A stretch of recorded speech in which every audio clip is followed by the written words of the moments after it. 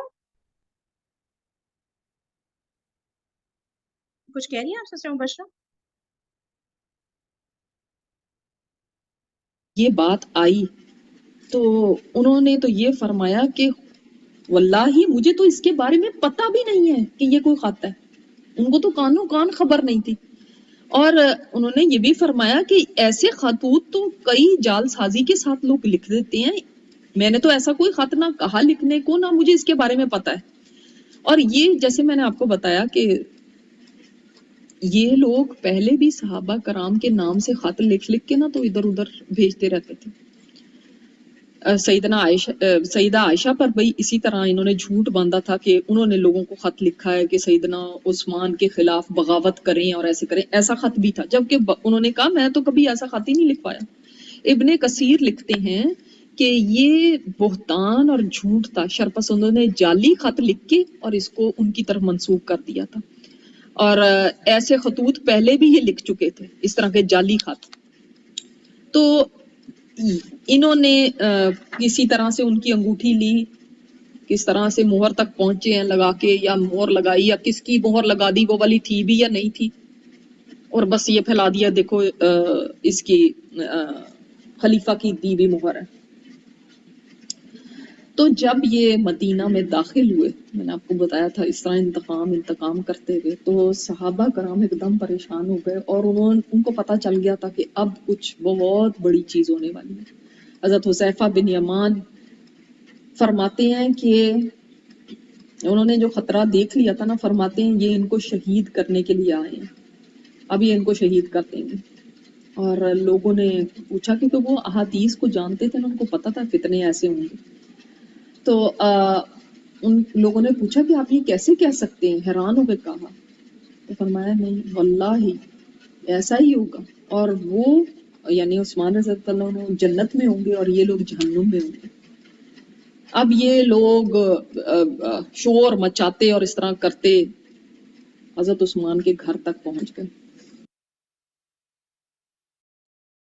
جی sister مبشرہ، جہاں تک میں سمجھی ہوں جو آپ کا سوال ہے نا چیٹ پہ، کہ وہی لوگ تھے، یعنی جو لوگ آئے تھے حضرت عثمان رضی اللہ عنہ کے پاس اپنی شرائط منوانے کے لیے، حضرت عثمان رضی اللہ عنہ نے ان کی موسٹ آف باتیں تو مان لی تھی کہ ہاں ہاں ٹھیک ہے، ایسے ایسے یوں یوں ہوگا، صحیح ہے، جو بھی ساری باتیں بتائی نا کہ بھائی مال تقسیم ہوگا اور عدل و انصاف کے ساتھ، اور وہاں کے گورنر وہی رہیں گے، اور یہ ساری باتیں ہو گئی نا۔ پھر وہ چلے گئے تھے راستے میں، پھر ان کو یہ خط ایک شہ سوار ملا، جو کہ جس کے ہاتھ میں یہ خط تھا، اور اس خط میں لکھا ہوا تھا کہ بھائی ان لوگوں کو وہ جو نہیں 3 باتیں لکھی تھی، یا تو الٹے مطلب کہ مخالف سمت میں ان کے اعضاء کاٹے جائیں، یا ان کو قتل کیا جائے، اور یہ ساری چیزیں، تو وہ حضرت عثمان رضی اللہ عنہ کے نام پر مطلب جھوٹا خط لکھا تھا کسی نے۔ یہ نہیں سمجھ آیا کس نے لکھا تھا، تو جب ان لوگوں کو پتہ چلا کہ لوگ ہماری تو باتیں مان لی تھی، ہمیں خوش خوش واپس کر دیا، اور یہ ہمارے پیٹھ پیچھے یہ خیانت کر رہے ہیں حضرت عثمان رضی اللہ عنہ نا، کہ ان لوگوں کو جو ہے پیچھے سے اٹیک کرو، تو انہوں نے کہا کہ ٹھیک ہے ہم لوگ بدلہ لینے کے لیے نا واپس آتے ہیں۔ تو پھر یہ لوگ یہی لوگ تھے، ٹھیک ہے نا، یہ یہی واپس لوگ آئے، اور ہوتے حضرت تھے عثمان جو قتل یہ حضرت عثمان کے گھر کا محاصرہ کیا تھا، یہی لوگ تھے سارے۔ انہوں نے اب بولا یہ جو 300 محاصرہ والی بات ابھی آگے آئے گی نا، تو وہ اس کا ویٹ کر لیتے ہیں، صحیح ہے۔ ابھی تک تو صرف اتنی بات آئی کہ یہ لوگ واپس آئے ہیں، اور یہ حضرت عثمان رضی اللہ عنہ کے سامنے انہوں نے 3 پوائنٹس رکھے نا، یہی والے کہ بھائی یا تو جو ہے آپ ہمیں اپنے آپ کو ہمارے سامنے پیش کریں، یا لڑائی کریں آخری دم تک، یا صحیح خلافت سے دستبردار ہو جائے نا۔ یہ ابھی یہ بات ہو رہی ہے نا۔ اب مجھے بتائیے آپ صحیح۔ کیا پوچھیں۔ میں یہ کہہ رہی تھی کہ یہ 300 350 کہہ رہی ہے نا کہ اتنے زیادہ لوگ تھے، مطلب تھوڑے نہیں تھے، کہہ رہی زیادہ ہیں تھے۔ 300 سے 1000 تک، میں بھی 1000، وہ مختلف روایات میں اچھا مختلف کاؤنٹنگ ہوگی نا، تو 300 سے 1000 صحیح کے بیچ میں کوئی تعداد تھی لوگوں کی نا، تو وہی تھے جو جا صحیح رہے تھے، اب یہ وہی ہیں جو واپس آ گئے ہیں نا اس خط کی وجہ سے، ٹھیک ہے۔ صحیح ہے، ٹھیک ہے۔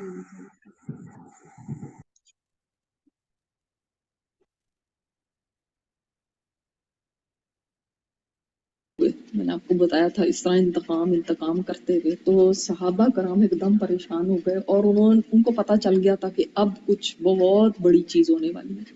حضرت حذیفہ بن یمان فرماتے ہیں کہ انہوں نے جو خطرہ دیکھ لیا تھا نا، فرماتے ہیں یہ ان کو شہید کرنے کے لیے آئے ہیں، اب یہ ان کو شہید کر دیں گے۔ اور لوگوں نے پوچھا، کیونکہ وہ احادیث کو جانتے تھے نا، ان کو پتہ تھا فتنے ایسے ہوں گے، تو ان لوگوں نے پوچھا کہ آپ یہ کیسے کہہ سکتے ہیں؟ حیران ہو کے کہا، تو فرمایا نہیں واللہ ایسا ہی ہوگا، اور وہ یعنی عثمان رضی اللہ عنہ جنت میں ہوں گے اور یہ لوگ جہنم میں ہوں گے۔ اب یہ لوگ شور مچاتے اور اس طرح کرتے حضرت عثمان کے گھر تک پہنچ گئے، اور ان کو کہا کہ آپ باہر نکلیں۔ عثمان رضی اللہ عنہ جب باہر آئے تو انہوں نے کہا کہ آپ یہ بتائیں یہ خط آپ نے لکھا ہے ایسے؟ تو انہوں نے کہا کہ نہیں، میں نے تو یہ خط نہیں لکھا، اگر تم میرے اوپر الزام لگاتے ہو تو 2 گواہ لے کر آؤ اس کے اوپر، اگر تم گواہ نہیں لے کر آتے تو میں قسم کھا کے کہتا ہوں کہ میری قسم جو ہے وہ گواہی کی برابر ہوگی، میں قسم کھا کے کہتا ہوں کہ یہ میں نے نہیں لکھا۔ اب اسلام میں کیا ہے کہ جو مدعی ہوتا ہے نا، پلینٹف، جو مدعی دعویٰ کرنے والا ہوتا ہے، مثلا کسی نے کسی کے اوپر، میں آپ دعویٰ کروں کہ اس نے میری چیز چوری کی ہے، تو آپ یہ نہیں کہیں گے کہ تم اپنی اس بات کی اپنی بے گناہی کا ثبوت لے کر آؤ، مجھے ثبوت لانا ہے کہ اس نے میری چیز، جب میں الزام لگا رہی نا، الزام لگانے والا ثبوت لے کر آئے گا۔ یہ بات یاد رکھیے، اسلام میں یہ رول ہے۔ اب یہ نہیں کہیں گے اس طرح تو لوگ جاتے ہیں کس کے اوپر الزام لگاتے رہے، وہ بیچارہ کس کے الزام وہ کرے، جو الزام لگانے والا نا، جس نے کہا میری چوری کی ہے یا میرا جو بھی نقصان، وہ لے کر آئے گا گواہ 2۔ اچھا، اگر یہ جو دوسرا جس کے اوپر الزام لگایا ہے، اس نے اپنے لیے کیا کرنا ہے؟ یہ قسم کھا کے کہے گا کہ میں نے یہ نہیں کیا۔ یہ اسلام کہتا ہے ڈیفینڈنٹ جو ہوتا ہے، جو اپنا دفاع کر رہا ہے، جس کے اوپر الزام لگا ہے، وہ قسم کھائے گا۔ تو انہوں نے فرمایا کہ تم 2 گواہ لے کر آؤ، اگر تم کہہ رہے ہو کہ میں نے لکھا ہے تو تم 2 گواہ لاؤ، ورنہ میں قسم کھا لیتا ہوں کہ میں نے یہ نہیں لکھا ہے۔ لیکن ان کے پاس کوئی جواب تو تھا نہیں، کیونکہ گواہ تو کوئی بھی نہیں تھا۔ تو انہوں نے کیا کیا، ان کے گھر کے باہر دھرنا مار کے بیٹھ گئے، اور ان کا گھر ایسے تھا کہ مسجد نبوی کے ساتھ ہی تھا ان کا گھر، اور 1 منزلہ گھر تھا۔ جب ہمارا گروپ گیا تھا عمرے پہ تو ہم نے ان کا گھر بھی دیکھا تھا جہاں پہ ان کی شہادت ہوئی ہے، مسجد نبوی کے، اب تو اس کے اندر ہی آ گیا نا، یعنی بتایا گیا تھا یہ یہاں پہ اس جگہ پہ ان کا گھر ہوتا تھا۔ تو جنت البقیع سامنے نظر آتی ہے، یعنی آپ جنت البقیع کی طرف جا رہے ہیں، مردوں کی طرف حصے کی طرف جب آپ ہوتے ہیں تو وہاں پہ، تو وہ ایسے تھے گھر جس کو کہیں کہ جس میں بڑا سا ایک روم تھا، جس کے اندر لوگ بھی جمع ہوتے تھے، کافی لوگ اس کے اندر آ سکتے تھے، اس طرح زنان خانہ تھا، اور اس طرح کافی بڑا سا گھر تھا، سادہ سا بڑا سا گھر تھا، اور ایسی جگہ تھا جہاں پہ مسجد نبوی بھی آواز دی جائے تو وہاں تک پہنچتی تھی، اتنا قریب تھا۔ تو جب انہوں نے جب باغیوں نے ان کے گھر کو گھیرے میں لے لیا، محاصرہ کر لیا گھر کا، اور انہوں نے دھمکی دی کہ آپ خلافت سے یا تو الگ ہو جائیں یا پھر ہم آپ کو قتل کر دیں گے، تو انہوں نے کہا کہ میں وہ قمیض نہیں اتاروں گا جو اللہ نے مجھے پہنائی ہے۔ اب آپ کو یاد کچھ آتا ہے؟ میں نے آپ کو بتایا تھا جب آپ صلی اللہ علیہ وسلم نے اسی کی وصیت کی تھی نا ان کو جانے سے پہلے، اور کتنی دفعہ ان سے سرگوشی میں بات کی تھی، ان کا رنگ ایک رنگ آتا تھا اور ایک جاتا تھا، اور ان کو بہت سارے فتنوں کی باتیں بتائی تھی کہ جو ہوگا آپ کے ساتھ، اور یہ فرمایا تھا یہ قمیض آپ نے نہیں اتارنا۔ انہوں نے پھر اپنے جو بڑے بڑے صحابہ اس وقت کے تھے ان کو بلایا، ان کے ساتھ میٹنگ کے لیے کہ آپ مجھے بتائیں کہ مجھے کیا کرنا چاہیے۔ اور آپ دیکھیں کہ عثمان رضی اللہ عنہ کی شخصیت کیسی ہے، شرمیلے، حیا والے، ایسے بندے کو تو آپ دیکھتے نا کہ اس کو یہ نہیں ہوتا، ان کے پاس مال و دولت تو بہت تھا، اور اس وقت ان کی ایج کتنی ہے؟ 82 ایئرس، 82 ایئرس کی ایج ہے۔ ایسے بندے کو کیا یہ ہوگا کہ نہیں میں نے تو اقتدار سے چمٹ جانا ہے؟ یہ آپ آج کے حکمرانوں کا نہ سوچیں، لیکن آپ صلی اللہ علیہ وسلم نے ان کو یہ وصیت کی۔ اب آپ اس حدیث سے بھی آپ کو پتہ چلے گا اس بات سے کہ جب انہوں نے بہت جو کبار صحابہ تھے ان کو اپنے گھر بلایا تو اکثریت نے یہی کہا کہ آپ خلافت نہ چھوڑیں، بعض نے کہا کہ آپ چھوڑ دیں، آپ کی جان خطرے میں ہے، اس طرح، اتنے میں حضرت عبداللہ بن عمر تشریف لے کر آئے. اب وہ پتہ ہے عبداللہ بن عمر کس کے بیٹے ہیں؟ حضرت عمر کے. تو سیدنا عثمان کے پاس آئے. ان سے بھی سیدنا عثمان نے فرمایا کہ کوئی کہہ رہا ہے کہ آپ دستبردار ہو جائیں ورنہ آپ کی جان کو خطرہ ہے، اور کوئی کہہ رہا ہے نہیں ہو، تو آپ کیا کہتے ہیں؟ تو سیدنا ابن عمر نے فرمایا اگر آپ دستبردار ہو جاتے ہیں تو کیا آپ دنیا میں ہمیشہ رہیں گے؟ فرماتے ہیں نہیں. انہوں نے فرمایا اگر آپ دستبردار نہیں ہوتے تو وہ قتل کرنے سے زیادہ اور کیا کر سکتے؟ وہ اگر آپ کے اوپر حملہ کر بھی دیں گے تو آپ وہ قتل کرنے سے زیادہ اور کیا کر سکتے؟ کہتے ہیں اور تو کچھ بھی نہیں کر سکتے. انہوں نے فرمایا کیا وہ آپ کی جنت اور جہنم اس میں بھیجنے کا اختیار رکھتے ہیں آپ کے لیے؟ فرمایا نہیں. پھر ابن عمر نے فرمایا میں یہ بات پھر ٹھیک نہیں سمجھتا کہ آپ وہ قمیض اتار دیں جو اللہ نے آپ کو پہنائی ہے. اس طرح تو یہ طریقہ چل پڑے گا کہ جب کوئی قوم خلیفہ کو ناپسند کرے گی تو وہ حملہ کرنے کے لیے اٹھ کھڑی ہوگی اور خلیفہ کو جا کے قتل کر دے گی. تو یہ تو ایک طریقہ شروع ہو جائے گا اگر آج آپ نے یہ کر دیا. اور دیکھیں کتنی ان کی عقل مندی کی بات کہ آپ نے یہ نہیں کرنا کہ ان کے پریشر میں آ کے آپ اس کو چھوڑ دیں اور پھر آپ یعنی ایک طریقہ رائج کر دیں کہ مسلمانوں میں اب یہی ہو جائے کہ خلافت تو کھیل تماشا ہی بن جائے اور جس کا دل کرے وہ آ کے بس جس کو ہٹانا ہے تو وہ اسی طرح کی شروع کر کے اور بدماشی کے ساتھ لوگوں کو ہٹا دیں. تو پھر اب انہوں نے حالات کا جائزہ لیا اور مصلحت یہی اسی میں سمجھتے تھے کہ ہتھیار نہ اٹھائے جائیں. تو اپنے گھر میں محصور ہو گئے. شرپسندوں نے آپ کے گھر کو گھیرے میں لیے رکھا. آپ گھر کے دروازے کے قریب گئے تو باغیوں کی طرف سے قتل کی دھمکی کی آوازیں سنی.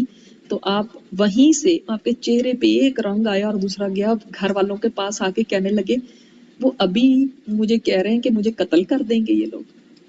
گھر والوں نے کہا امیر المومنین اللہ آپ کو ان کی طرف سے کافی ہو جائے. آپ نے فرمایا وہ مجھے قتل کیوں کریں گے؟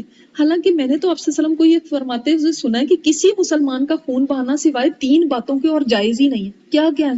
قتل کا بدلہ قتل، یا کوئی کسی نے زنا کیا ہو، شادی شدہ زانی ہو، اس کو قتل کیا جائے، یا پھر کوئی مرتد ہو. تو کہتے ہیں کہ میں نے نہ کسی کو قتل کیا اور اللہ کی قسم میں نے تو جاہلیت میں بھی کبھی بدکاری نہیں کی. کہتے ہیں میں نے تو جب سے آپ صلی اللہ علیہ وسلم کے ہاتھ میں بیعت کی ہے میں نے اپنی شرمگاہ کو کبھی دائیں ہاتھ سے نہیں چھوا، تو میں کسی غیر عورت کو کیسے چھوتا؟ اور کہتے ہیں کہ میں نے مرتد بھی نہیں ہوں، میں نے کبھی دین کو چھوڑنے کا سوچا تک نہیں، تو پھر یہ مجھے کیوں قتل کریں گے؟ پھر محاصرہ کرنے والوں کو جھانک کے دیکھا اور ان کی طرف متوجہ ہوئے اور انہیں ٹھنڈا کرنے کی کوشش کی اور بتایا ان کو کہ خلیفہ کی خلافت بغاوت کرنا کیوں تم چاہتے ہو، کیوں تم ایسا کر کے اپنی آخرت خراب کرنا چاہتے ہیں. ان کے اعتراضات کو دور کرنے کی کوشش کی، ان کی حرکتوں سے باز رکھنے کی کوشش کی. تو ان میں کہا فرمایا کہ ایک اپنا نمائندہ میرے پاس بھیجو جو میرے ساتھ بات کرے. تو ایک ساسا نام کا ایک آدمی تھا، انہوں نے اس کو بھیجا کہ جاؤ تم. تو حضرت عثمان نے اس سے آیا تو اس سے فرمایا بتاؤ میرا کیا جرم ہے کہ جو تم ایسے کر رہے؟ اس نے کہا آپ نے ہمیں ناحق گھروں سے نکالا، حالانکہ ہمارا جرم یہ تھا کہ ہم یہ کہنے والے ہیں اللہ ہمارا رب ہے، اور قرآن کی آیت لے آیا. اور قرآن کی اس آیت میں یہ ہے کہ وہ تمہیں تمہارے گھروں سے نکالتے ہیں، صرف تمہارا جرم کیا ہے کہ تم کہتے ہو اللہ ہمارا رب ہے. یہ تو کافروں کے بارے میں تھا، وہ مسلمانوں کو نکالتے تھے. اللہ اکبر. جب وہ آیتیں جو کافروں کے بارے میں وہ لے کے تو حضرت عثمان کے پر تو فرمایا یہ آیت تو تمہاری دلیل نہیں بنتی تو میری دلیل بنتی، تم مجھے نکال رہے ہو. اللہ اکبر. تو وہ سورہ حج کی آیتیں جو اس بندے نے پڑھی تھیں اور سیدنا عثمان نے فرمایا کہ اس آیت کا تو شان نزول یہ ہے. لیکن آپ کو پتا ہے کہ وہ لوگ تو کوئی بات سننے پر تیار نہیں تھے. فرمایا آپ نے فرمایا میں اس شخص سے اللہ کی قسم دے کر پوچھتا ہوں جو یوم ہرا کو اس وقت رسول اللہ صلی اللہ علیہ وسلم کے پاس تھا جب آپ نے پہاڑ کو حرکت کرنے پر اپنا پاؤں مارا تھا، احد جب تھا کہ اے احد ٹھہر جا، تجھ پہ نبی صدیق اور شہید تو ہیں. اور میں اس دن کو جانتا ہوں جب آپ صلی اللہ علیہ وسلم کے ساتھ تھا میں اس وقت، کہ تم اس بات کو ہی چھوڑ دو، سوچ لو اس بات کو اور اس بات کو ہی سوچ کے چھوڑ دو یہ چیز.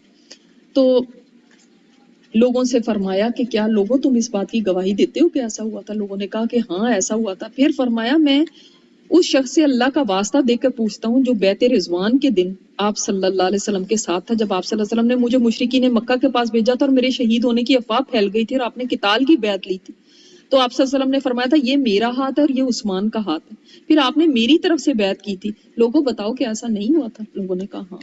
پھر آپ نے فرمایا میں اس شخص سے قسم دے کے پوچھتا ہوں جو اس مجلس میں موجود تھا کہ جب آپ صلی اللہ علیہ وسلم نے فرمایا تھا کہ یہ مسجد ہے تو کون ہے جو اس کے ساتھ زمین کو خرید کے مسجد کو وسیع کر دے اور اللہ تعالیٰ اس کے بدلے میں جنت میں اس کو گھر دے گا؟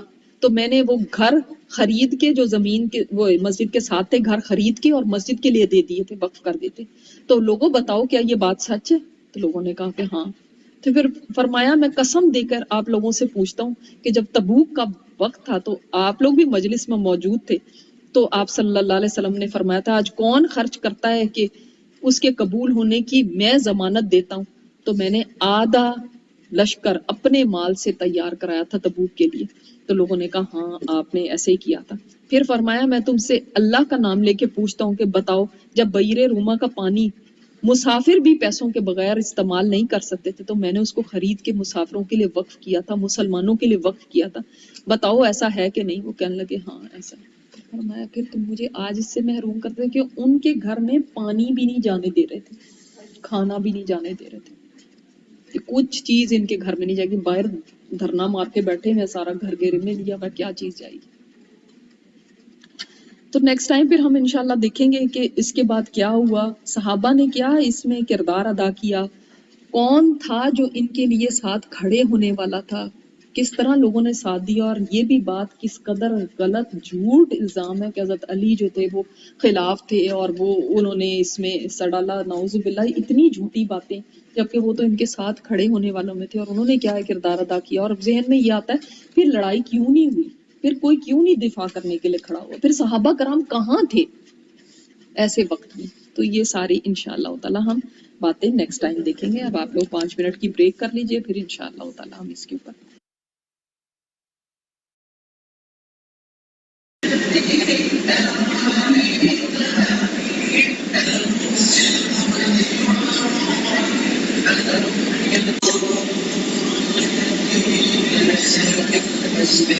السلام علیکم ورحمۃ اللہ وبرکاتہ۔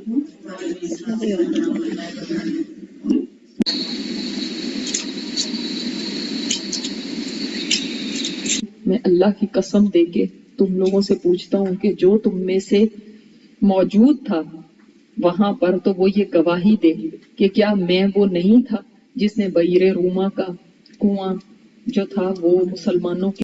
آواز صاف نہیں آ رہی ہے؟ آپ لوگ کو آ رہی ہے کیا صاف؟ نہیں بہتر ہے، آواز بہت خراب تو نہیں ہے لیکن پہلے زیادہ اچھی آ رہی تھی، لیکن صحیح ہے الحمدللہ۔ اچھا صحیح، میں ایک منٹ کے لیے کرتی ہوں ذرا، مجھے لگا تھا نہیں آ رہی، بتائیے گا مجھے، ٹھیک ہے؟ الحمدللہ رب العالمین والصلاة والسلام علی اشرف الانبیاء والمرسلین، اما بعد فاعوذ باللہ من الشیطان الرجیم، بسم اللہ الرحمن الرحیم، رب اشرح لي صدري ويسر لي امري واحلل عقدة من لساني يفقهوا قولي اللهم انفعنا بما علمتنا وعلمنا ما ينفعنا وزدنا علما آمین یا رب العالمین۔ ہم عثمان رضی اللہ تعالیٰ عنہ کے بارے میں پڑھ رہے ہیں اور اس میں ہم ابھی تک اس بات پر پہنچے تھے کہ سیدنا عثمان کو بلوائیوں نے ان کے گھر کا گھیرا ڈال دیا تھا اور ان کو ایک طرح سے گھر میں قید کر دیا تھا۔ شروع میں تو وہ مسجد بھی تشریف لے جاتے تھے، لیکن اس کے بعد آہستہ آہستہ ان کو گھر میں سے نکلنے سے بھی روک دیا گیا تھا۔ یہ محاصرہ تقریباً 40 دن تک جاری رہا تھا اور اس کے اندر ہمیں یہ نہیں پتہ چلتا کہ پہلے دن کیا ہوا، دوسرے دن کیا ہوا، تیسرے دن کیا ہوا، مگر جو بھی واقعات ملتے ہیں کتابوں میں وہ سارے سکیٹرڈ ہیں، یعنی کہیں کوئی واقعہ کہ کوئی واقعہ، لیکن یہ نہیں پتہ چلتا کہ اس دن میں ہر دن میں کیا ہوا۔ تو ہم ان واقعات کو بھی دیکھیں گے کہ جب محاصرہ ہوا تھا تو اس وقت کیا چل رہا تھا۔ پہلے تو یہ کہ آپ کو میں نے جیسے بتایا تھا کہ ایک دن سیدنا عثمان اپنے گھر سے نکلے اور انہوں نے لوگوں سے کہا کہ اے لوگوں، میں اللہ کی قسم دے کے تم لوگوں سے پوچھتا ہوں کہ جو تم میں سے موجود تھا وہاں پر تو وہ یہ گواہی دے کہ کیا میں وہ نہیں تھا